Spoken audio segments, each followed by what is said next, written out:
रामचरितमानस मेरे भाई बहन एक दर्पण है, एक आईना, यही इसका परिचय। इस आईने में अपने आप, और देखो आईना झूठ नहीं बोलता, यहां आईना सच ही बताता, आईना झूठ नहीं बोलता। हां, चित्र, फोटो, कैमरे ये झूठ बोल सकते हैं।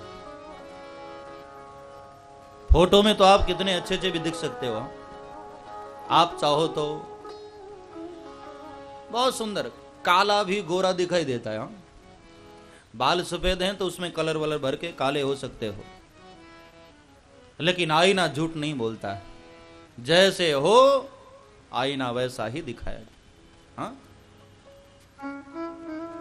एक बुढ़िया मेले में गई, 60 साल की। एक दुकान पर, मेले का अंतिम दिन था तो दुकान पर वो कुछ खरीदने गई, सोचा कि भाई मेले से कुछ लेना चाहिए। तो एक आईना उसको पसंद आया। दुकानदार को पूछा कि भैया कितने का है। दुकानदार ने कहा कि मां जी बस आपसे अंतिम दिन है, क्या लूं? 20 रुपए दे दो। बुढ़िया ने कहा बाप रे, 20 रुपए इस आईने का? नहीं नहीं, मैं 20 रुपए नहीं देने वाली। दुकानदार ने कहा कि कोई बात नहीं मां जी, मेरे पास सस्ते भी हैं, ये छोटा वाला लीजिए, 5 रुपए का है।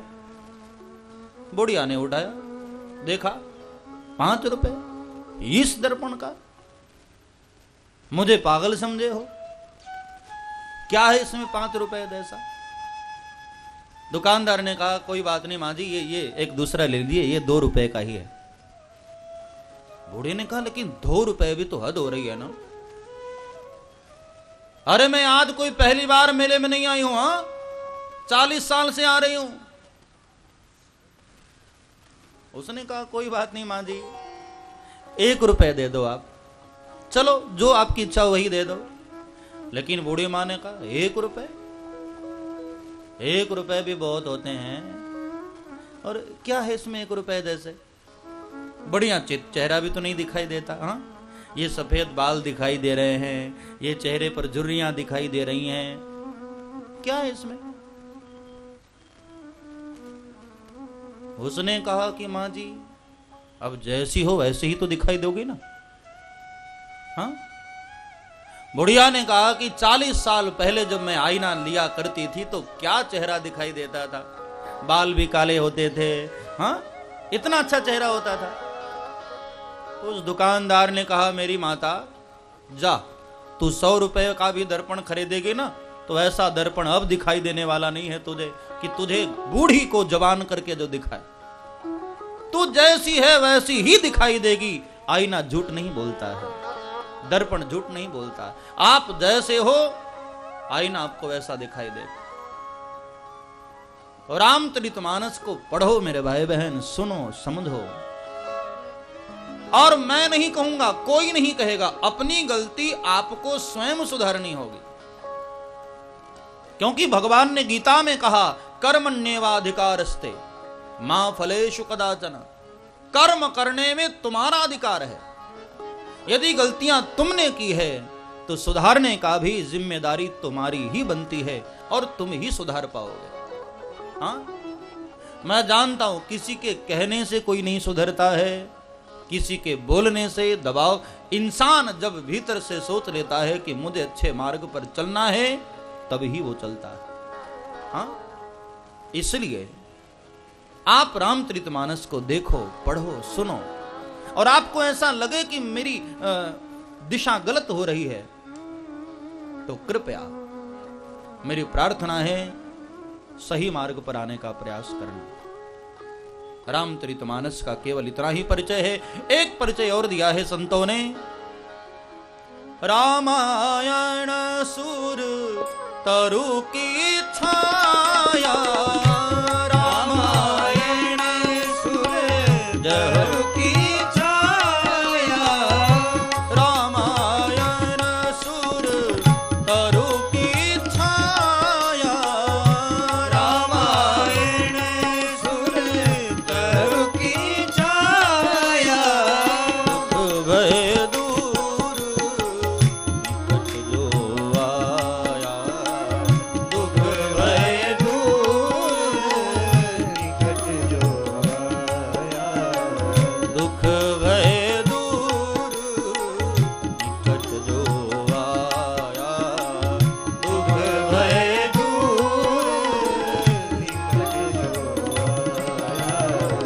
रामायण सुर तरु है कल्प वृक्ष।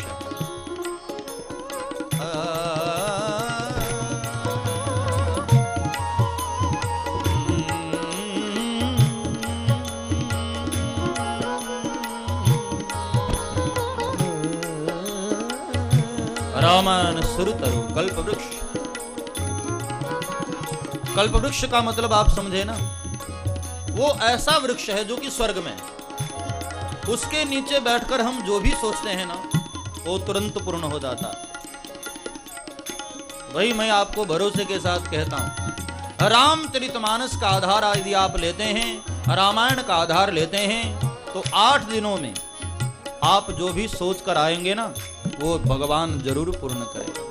यदि आपके हित में है तो परमात्मा जरूर पूर्ण करेगा। इसलिए अच्छा सोच कर आना, क्योंकि कल्पवृक्ष है ना, बुरा सोचोगे तो भी पूरा हो जाएगा, अच्छा सोचोगे तो भी पूरा हो जाएगा। इसलिए अच्छा ही सोच करके अच्छा संकल्प लेकर आओ कि ऐसा होना चाहिए और ऐसा होगा। बड़ा अद्भुत ग्रंथ है रामचरितमानस, बड़ा प्यारा ग्रंथ है। भगवान राम का चरित्र हर दृष्टिकोण से बड़ा ऊंचा, बहुत पवित्र है। तो हम 8 दिनों में भगवान राम के चरित्र का दर्शन करेंगे। आरंभ में बाबा तुलसी ने बालकांड दिया। बालकांड का मतलब है शुरुआत, बचपन से हमारी शुरुआत होती है ना, बालकांड। भाई हमारा बालकांड का मतलब है बचपन, हमारा बचपन से संस्कारवान जीवन होना चाहिए, इसलिए बालकांड। और बालकांड के भी आरंभ में बाबा तुलसी ने 7 श्लोक लिखे। 7 ही क्यों लिखा भाई? 6 भी तो लिख सकते थे ना, 8 भी लिख सकते थे, लेकिन 7 ही श्लोक। 7 श्लोक क्यों? एक संत ने बहुत अच्छी बात कही कि भाई 7 श्लोक इसलिए लिखे होंगे, हमारा जीवन 7 बार चेंज होता है, बदलता है। यदि हम 100 साल तक जीते हैं तो 100 साल में बचपन से लेकर 7 बार हमारा जीवन बदल जाता है। बच्चेपन का चेहरा कुछ और होता है, फिर 7 साल के बाद चेहरा कुछ और हो जाता है, स्वभाव बदल जाता है, थोड़ा चेंजेस आता है। बाबा तुलसी ने मानो 7 श्लोक लिख करके जीव को बताया कि प्यारे, जब भी जीवन बदले रामायण का आश्रय कर लेना, वो तुम्हारा मार्गदर्शक बनेगी कि अब हमें किस मार्ग पर चलना है। इसलिए 7 श्लोक अलग अलग महात्माओं ने अपने अपने ढंग से लिखा है इसके अर्थ को। एक संत ने तो ऐसा भी कहा कि भाई सप्ताह में 7 दिन होते हैं ना, तो बाबा तुलसी ने इसलिए 7 श्लोक लिखा कि रामचरितमानस पढ़ने का कोई स्पेशल दिन नहीं है, 7 दिन पढ़ सकते हो प्यारे।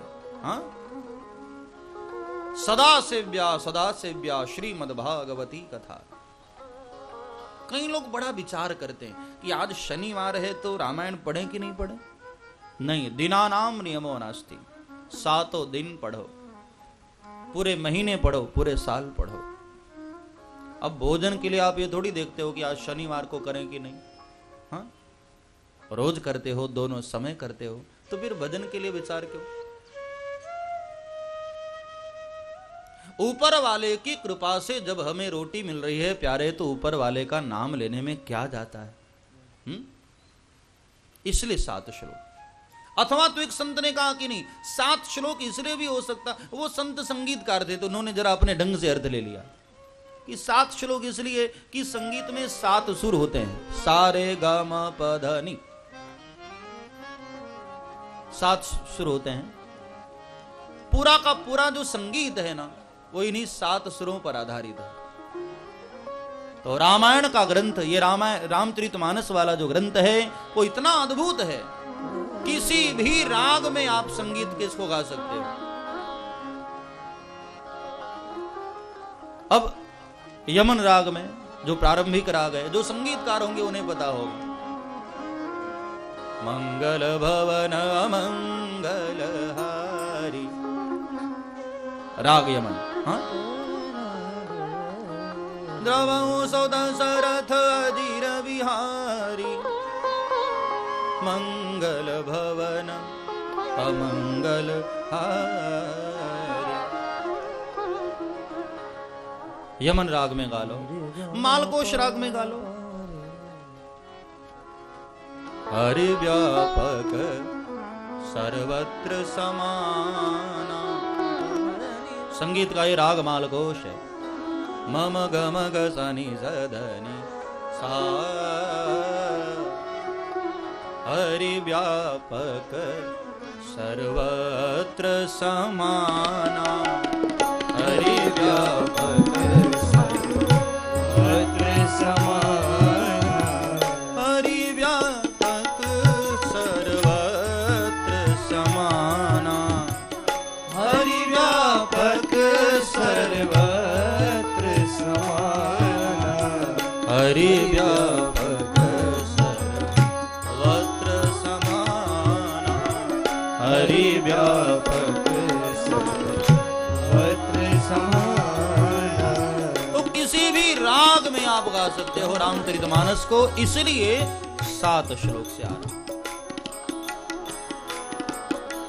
जो भी अर्थ आपको प्रिय लगे।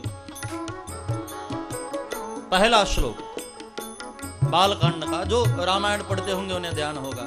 वर्णानाम अर्थ संघानाम रसानाम छंदसामपि मंगलानाम च कर्तारौ वंदे वाणी विनायक। सब गाइए और प्यार से गाओ, भाव से। ये जो बाहर सुन रहे लोग हैं ना, वो सब आपका दर्शन कर रहे हैं, तो उनको ऐसा लगे कि हाँ बहुत प्यार से गाते हैं आप लोग। बंदो गुरु पद अधुम परागा। बंदो गुरु पद अधुम परागा।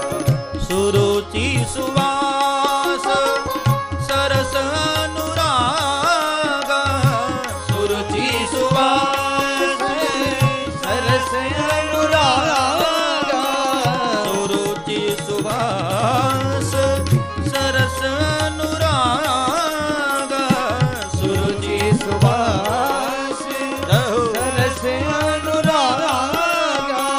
वंदहु गुरु पद पदुम परागा। वंदहु गुरु पद पदुम परागा। नीर ग ग ग ग नीर सा सा सा। नीर ग ग ग ग नीर सा। गुरुदेव को प्रणाम किया। बंदहूं गुरु पद पदुम परागा। जो गुरु है, जिसके अंदर वजनदारी है, जो समाज के दृष्टिकोण में ऊंचा बैठा हुआ है, ऐसे गुरु की चरण धूल को प्रणाम किया। ध्यान देना, जो साधना करते करते ब्रह्ममय हो गए हैं मेरे भाई बहन, ऐसे महापुरुषों की चरण धूल ही हमारे लिए बहुत है। ऐसे संतों की चरण रज मिल जाए हमारे लिए वही बहुत है प्यार। बंद हूं गुरु पद पदुम पराग। चरण धूल को प्रणाम किया। आगे संतों को प्रणाम किया।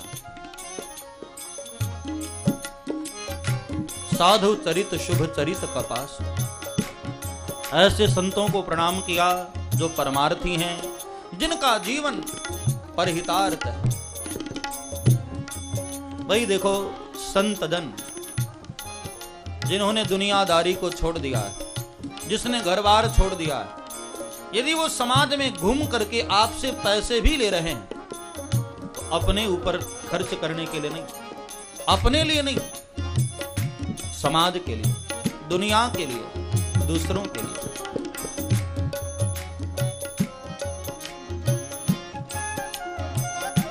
साप तिलक सब छीनी रे उसने नामी।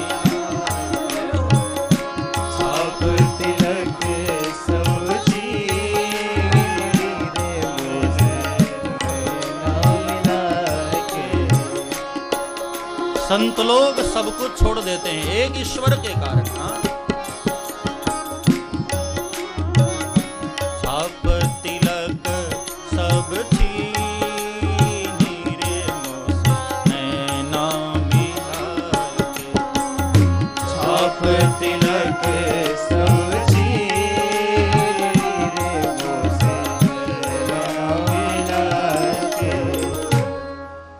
तो जिसने दुनियादारी छोड़ दी है ऐसे संतों को बाबा तुलसी ने यहां प्रणाम किया, वंदन किया।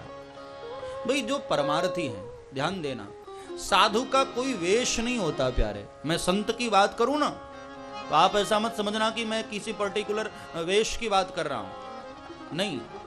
संत तो हृदय की भावना का नाम है प्यारे। मैं तो कहता हूं आप जितने लोग यहां बैठे हो ना, आप में से भी कई लोग संत होंगे।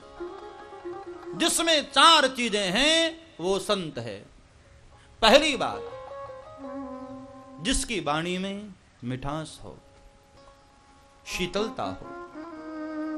दूसरा, जिसके भीतर सहन करने की शक्ति हो। तीसरा, जिसके दिल में प्राणी मात्र के प्रति करुणा का भाव हो। और जिसके नजदीक बैठते ही आपके दिल को सुकून मिले, शांति मिले। ये 4 बातें जिसके भीतर हैं, फिर वो साड़ी में हो या पैंट में हो या धोती कुर्ते में हो प्यारे, कैसे भी हो, 4 चीजें हैं तो फिर वो संत है। ऐसे संत को बाबा तुलसी ने यहां प्रणाम किया। ऐसे साधुओं को बाबा तुलसी ने यहां वंदन किया, प्रणाम किया। साधु चरित शुभ चरित कपासु।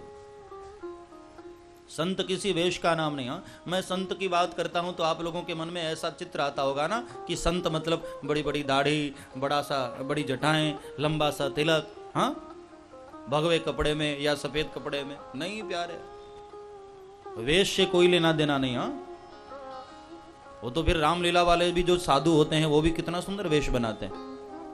रामलीला में बनते हैं ना साधु, कितना प्यारा वेश होता है। हम लोगों का तिलक तो टेढ़ा मेढ़ा भी हो जाता है, उनकी बिल्कुल फिट होता है सब कुछ। क्या पेंटिंग होती है। वेश से कोई लेना देना नहीं प्यारे। संत की कोई यूनिफॉर्म भी नहीं है। हाँ, वो तो बड़े मस्त फकीर होते हैं। कभी चबावे चना चबेना, कभी लपटा लेंदे खीरा। हाँ, कभी तो वोढ़े शाल दुशाला और कभी गुदड़ी भटिया लेना दी। कुछ भी, कैसे भी और कहीं भी अपनी मस्ती में होते हैं। ऐसे संत को बाबा तुलसी ने यहां प्रणाम किया, वंदन किया। बाद में दुष्टों को भी प्रणाम किया। बंदों खल जस शेष सरोसा, दुष्टों को भी प्रणाम किया। किसी ने पूछा भाई दुष्टों को प्रणाम क्यों? बोले भैया साधुओं को राम राम न करो तब भी चल जाता है, लेकिन दुष्ट ऐसे हैं ना महापुरुष, इन्हें तो हाथ जोड़ना ही पड़ता। हाँ, तो आज कथा का प्रारंभ है तो आओ हम लोग भी हाथ जोड़ ही लेते हैं ताकि 8 दिन उनकी भी कृपा बनी रहे। हाँ, ऐसे दुष्ट सज्जनों को भी व्यासपीठ से हमारा वंदन है। बाबा तुलसी की चौपाई से वंदन कर रहे हैं। हाँ, बंदौ खल जस शेष सरोषा, बंदौ खल जस शेष सरोषा। सहस वदन वरनई पर दोषा, सहस वदन वरनई पर दोषा। बाबा तुलसी दुष्ट किसे कह रहे हैं, खल किसे कह रहे हैं? जो परदोष वर्णन करते हैं। परदोष यानी दूसरे की बुराई, दूसरे की निंदा। अब कई लोग इस कथा के भी निंदा करते होंगे। हाँ, आपकी छोड़ो हमारी भी करते होंगे कि वो ऐसा है, वो ऐसा है, वो ऐसा है। ऐसे दुष्ट महाराज को भी व्यासपीठ से हमारा प्रणाम। हाँ, बंदौ खल जस शेष सरोषा, बंदौ खल जस शेष सरोषा। सहस वदन वरनई पर दोषा, सहस वदन वरनई पर दोषा।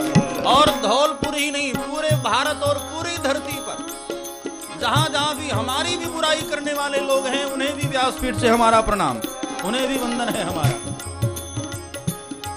उन्हें राम राम करना पड़ता है भैया। और बाबा तुलसी ने इतना प्रणाम किया, इतना वंदन किया, फिर भी दिल नहीं माना। सबको प्रणाम किया बाबा तुलसी ने, भूत प्रेत पिशाच डाकिनी शाकिनी दुर्गा काली भैरव हनुमान सबको प्रणाम किया, फिर भी नहीं मन माना। तो एक चौपाई में सबको प्रणाम कर लिया।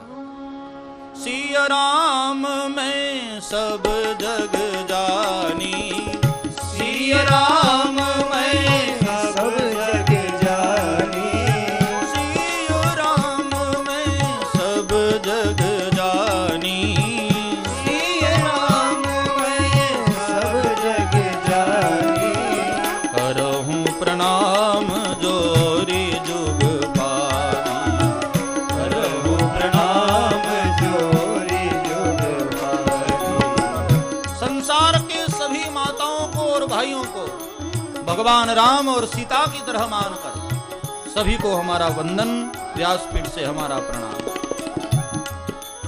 और शिव जी को प्रणाम करके रामचरितमानस किस तिथि से लिखी गई वो तिथि की घोषणा कर देते हैं।